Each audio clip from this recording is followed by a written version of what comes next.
Hey, what's up everyone? This is Brandon Bias from CheckIt.com and welcome to another Tutorial Tuesday. Today what we're going over is this little text effect right here that I came across a couple of months ago, and this would be called a music equalizer text effect.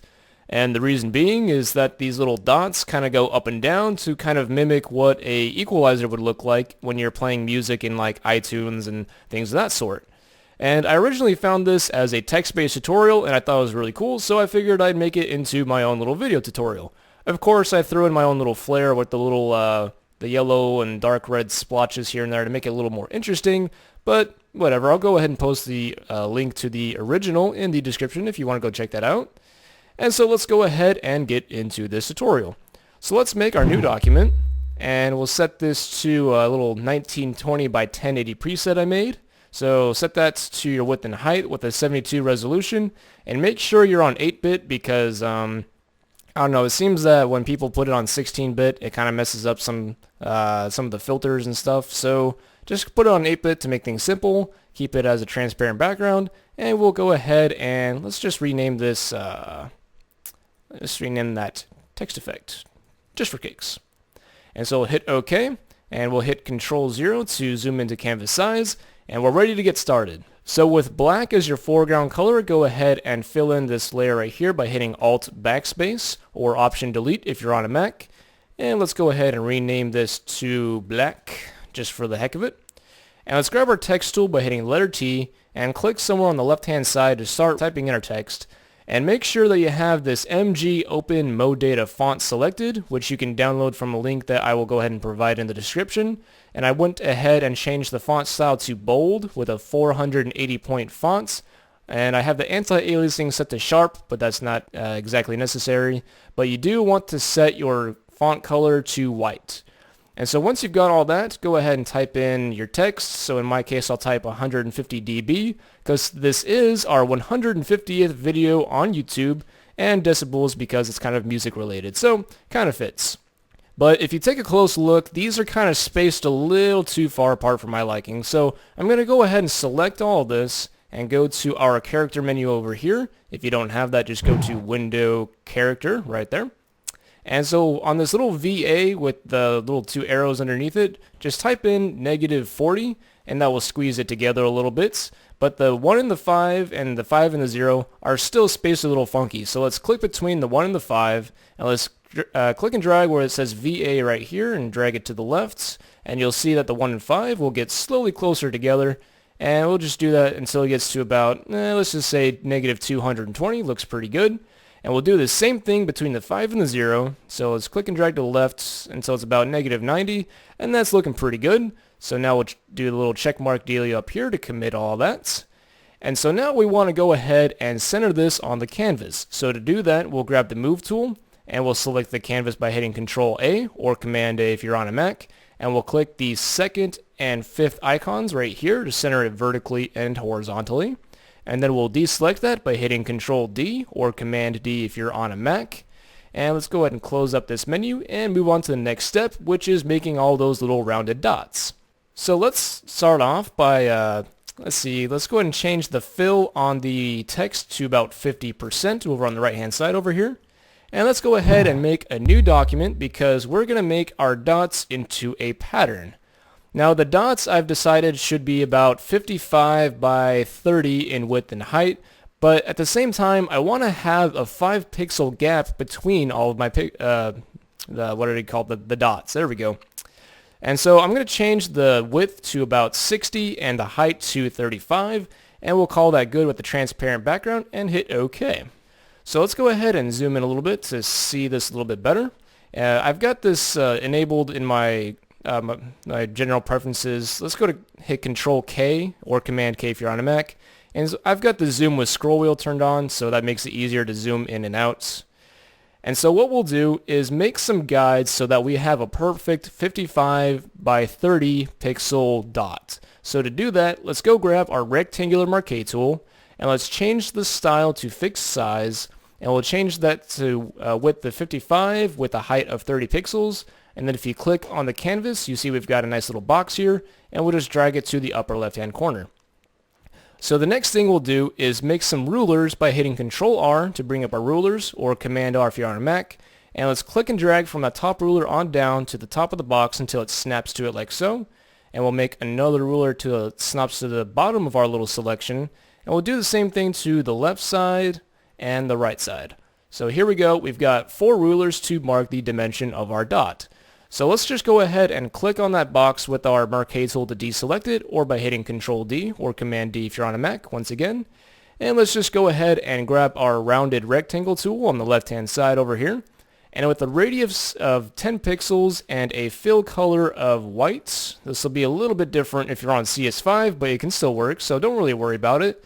Go ahead and click from that top left hand little corner there down to the bottom right hand corner, and it should snap to those, so that way you don't have to really worry too much about how specific you are. It'll do that for you, and it'll be a nice rounded 55 by 30 dimension dot. Pretty easy. So now in order to turn this into a little, a pattern, we're going to select the entire canvas by hitting Control A or Command A if you're on a Mac, and we will go to Edit, Define Pattern, and you can just rename this dots or whatever the heck you want to do and click OK, but I already made this, so I'm going to go ahead and hit cancel for myself, and then I'll go ahead and close out of this because I don't really need it anymore. Okay, so once you've got your pattern made, go ahead and go to the black layer and go to Effects, Pattern Overlay, and then all you have to do is go to this little pattern dealio right here, click that drop down arrow, and go to the very bottom of whatever list you might have up at the time being, and click the very last thing, and you should see all of your dots. Now, because the dots are kind of getting in the way of the text, I'm going to change the opacity to 50% for the time being. And also, maybe the dots are a little bit too big for my liking, so I can go ahead and turn down the scale to about, let's just do about 85% to call it good. And then from there, what you can do is click and drag the dots around until you get them into a spot that you think fits the text most appropriately. So let's just kind of drag this around, maybe pull it down a little bit. Let's make that line up right around there. So that's looking pretty good in my opinion, so I'll go ahead and hit OK. And now I want these dots to be their own layer. So to do that, I'll right-click the effects icon on the black layer and click Create Layer, which is third from the bottom, and that will make that into its own layer. So let's just go ahead and rename this dots for the time being, and I'll drag this up to the top and put it into its own group by hitting Control G or Command G if you're on a Mac. And I'll just rename this to, let's just rename this Effects just to call it good. And so now I want these dots to be masked to the shape of the text. So I'm going to load the text as a selection by holding the Control key since I'm on a PC. It would be the Command key if you're on a Mac. And while holding that, just click the thumbnail for the text and it will load it as a selection. And with the effects layer selected, go ahead and click the layer mask icon to mask that like so.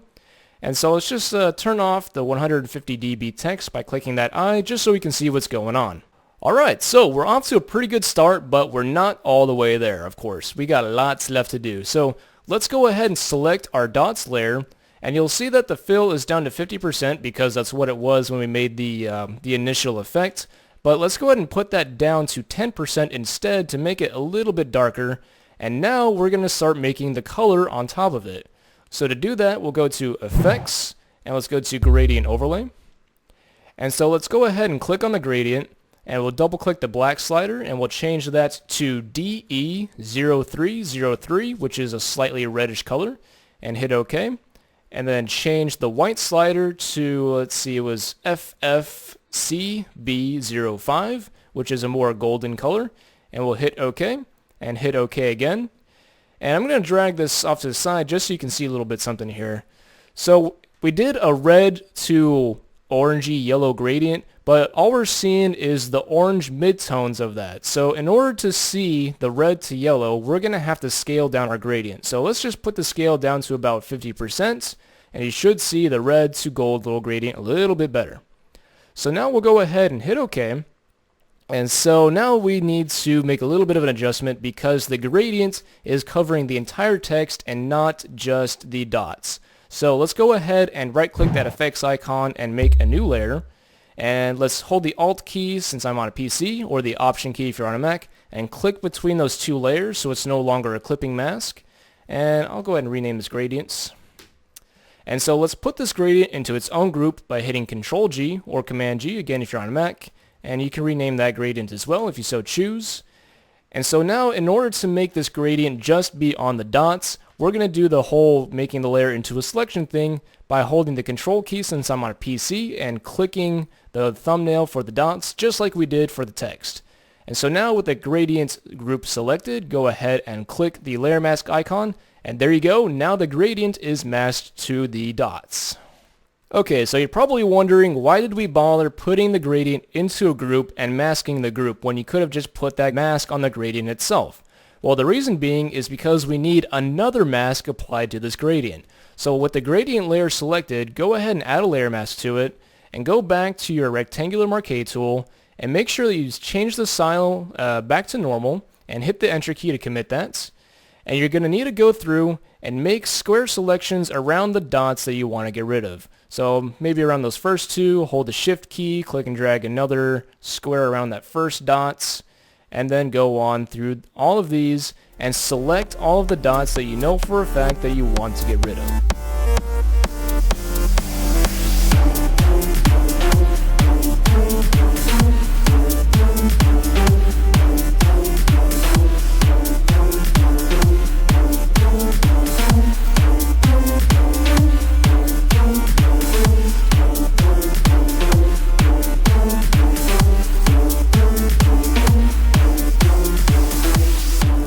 Alright, so I didn't exactly put a whole lot of thought into where I wanted these to go up and down. I just kind of selected randomly. But once you've got something that looks pretty good in terms of selection, just go ahead and fill that in with black by hitting Alt Backspace, since you're assuming that you're on a PC, but if you're on a Mac, that would be Option Delete. And then you can deselect that by hitting Control D or Command D, once again if you're on a Mac. And so now if you ever wanted to go back and bring back a dots, like say I wanted to bring back these dots right here, well you can make a selection around those dots and making sure that you're on the mask for the gradient itself. You can just fill that back in by hitting Control Backspace, or that would be Command Delete if you're on a Mac, and that will bring back those dots without bringing back that entire section of the gradient.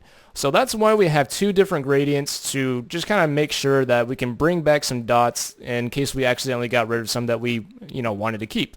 Alright, so let's just go ahead and assume that you're finished with these dots and move on to the next step, which is making all those little random splotches of light that you saw in the demonstration. So with the gradient layer selected, let's go to Effects, and we'll go to, what was it? Oh, there we go. We go Bevel and Emboss. And so on this, it's not particularly an art. It's just kind of like a guessing game sort of a thing. But let's go ahead and change the depth to 1000% and change it to the size to about 70 pixels. And you see we got all this craziness going on already, but it's a little too soft, and it's not exactly what we're going for. So we'll go to the shading and we'll uncheck the Use Global Light. And we're going to click just barely up and to the left of that center dot that you see in that little sphere or circle or whatever. So just click up and to the left of that, and you should get this little effect right here where everything suddenly becomes really sharp with the highlights and the shadows. I don't know what to say about the shadows, but they're there. So with that, if it looks like something that you like, you can go ahead and change the highlight mode from screen to color dodge, and the shadow mode from multiply to color burn. If I could find it, there we go. And so with that, you can go ahead and hit OK, and you can see that we've got a really cool effect going on right now. But again, we're not there yet. We've still got a few more things to go ahead and take care of.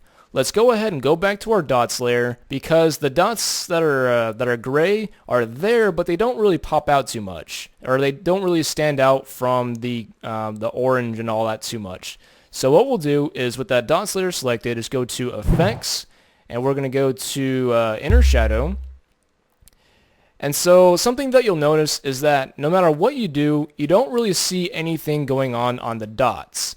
And the reason being is basically the same reason that the gradient was only orange at first, because it's thinking that the entire canvas is applying that inner shadow. So you don't really see them on the dots. They would actually be on the edges of the entire canvas, but the canvas is black, so you can't really see anything going on.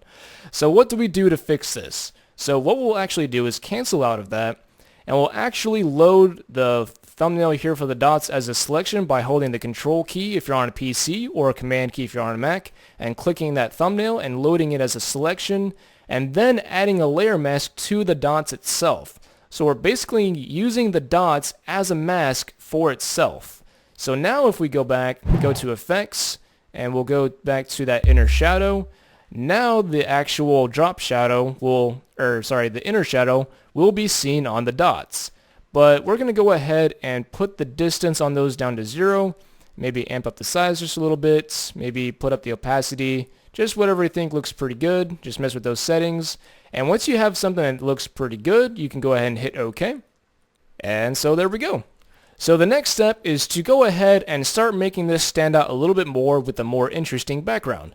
So let's go to the black layer and add a new layer. Let's just call this Spotlight, because we're going to be adding a white spotlight behind the text that we got going on here.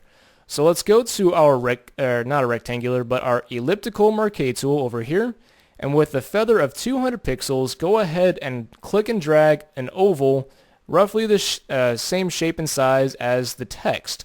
And so once you've got it in a good spot, go ahead and let go, and then you can fill that in with white with Control Backspace, or that would be Command Delete if you're on a Mac, assuming that your background color is set to white, which I do. So now I'll just deselect that again with Control D, and then let's put the fill down to about maybe about 15%, maybe a little less than that. So between 10 and 15% is looking pretty good. It kind of depends on what you're going for. Okay, so next let's go ahead and take care of the reflection that we saw in the demonstration. So let's go ahead and close up all these and close up the group for the effects, and we'll right click that group and click duplicate group, and we'll just call this effect, actually we'll rename this to reflection, and we'll hit OK. And so next up we're going to go ahead and flatten the entire reflection group. So to do that, we're going to control click the create a new layer icon, so that makes a new layer underneath the reflection layer. And actually that would be command click if you happen to be on a Mac. And so we'll select both of these layers, and then we'll merge them together by hitting Control E since we're on a PC. That would be Command E if you're on a Mac. And then let's bring up the transform tool by hitting Control T or Command T if you're on a Mac. And let's go ahead and right click somewhere on that little that box there, and we'll click flip vertical.